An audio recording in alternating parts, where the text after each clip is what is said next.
Bismillahirrahmanirrahim. Assalamu alaikum. This is me, Sumaira Salim. You're watching Desi TV USA. Let's see what's happening in the world.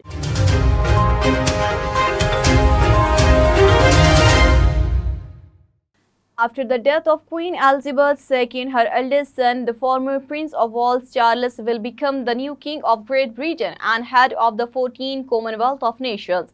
Britain's new King Charles has said in a statement that the death of my beloved mother, the Queen, is a moment of great sadness for me and all family members. Queen Elizabeth was born April 21, 1926. Queen Elizabeth II is the longest reigning monarch in British history. His tenure spanned 70 years. He ascended the throne in 1952, and during that time, he saw great social changes. During this entire period, 15 prime ministers have changed in Britain.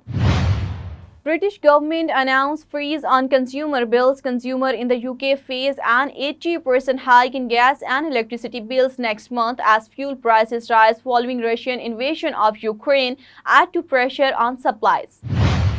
Secretary Lloyd and Joint Chief of Staff Chair General Mark Milley are holding a news conference following their meeting with the Ukraine Defense Contact Group. Ukraine's sovereign territory. Russia is responding with a campaign of cruelty. Putin's forces are shelling civilians and cities. And I'm especially concerned that Russia is creating combat conditions around the Ukrainian nuclear plant of Zaporizhia. That's deeply reckless, and it could have grave consequences. So we won't let up in our support for Ukraine's self-defense, not today, not tomorrow. The countries represented here today have shown their resolve to support Ukraine's bedrock sovereign right to defend itself. And they've shown leadership in pushing to innovate, to integrate, to train, and to produce to meet Ukraine's security needs for the long haul. We had some good conversations today about Ukraine's self-defense priorities. Right now, Ukraine urgently needs more artillery systems and ammunition.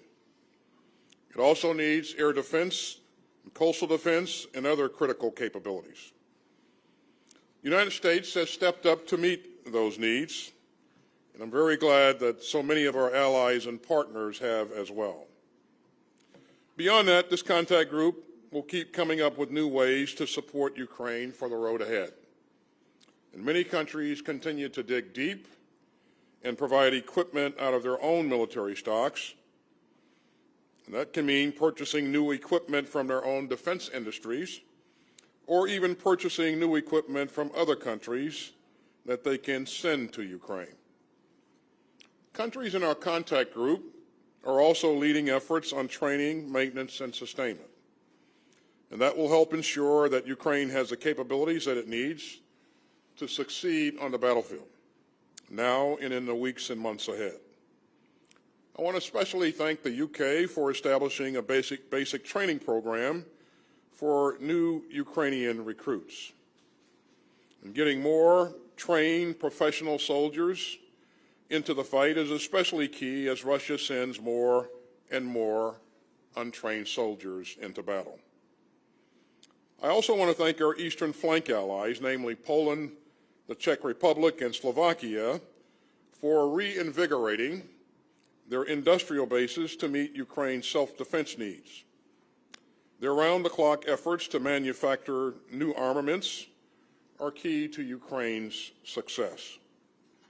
And we're going to move even faster and push even harder.